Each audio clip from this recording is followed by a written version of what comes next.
My father was a brilliant taxidermist. His final project was not an animal. Part 1.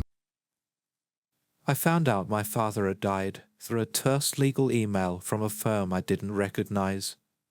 No condolences, just the subject line that read, "Notice of deceased estate transfer. Urgent response required." Attached were 2 PDFs, one listing my name as contact details and next of kin, and another outlining the property I was set to inherit. A single address in rural Kentucky, a parcel of land just shy of 60 acres, and a 2-story house that had been last appraised in the early 2000s. Beneath that was a line I reread 3 times before I fully registered. Workshop, restricted access, outbuilding number 1, contents presumed hazardous, consult County Code 43B.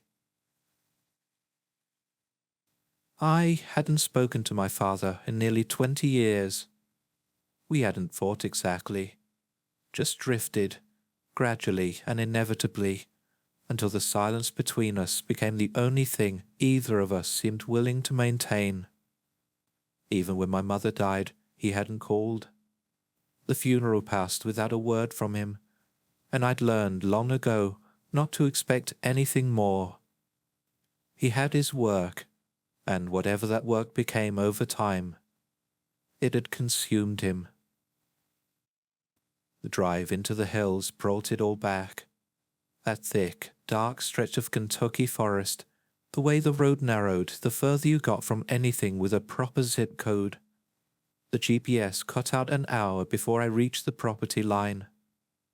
By then, the trees had thickened into walls on either side of the gravel road, and the shadows between them were so dense it looked more like dusk than early afternoon. I slowed the car almost unconsciously, listening to the crunch of tires on stone, aware that I hadn't seen another vehicle for miles. The house stood at the edge of a clearing, tucked into the tree line, as if it knew not to intrude too far. It looked the way I remembered it, tall and tired, with flaking white paint and a porch that sagged in the middle.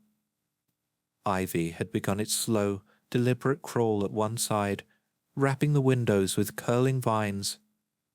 A faded, private property sign hung crookedly from a nail by the door, the lettering half obscured by dirt and weather stains. Inside, the air smelled of dust,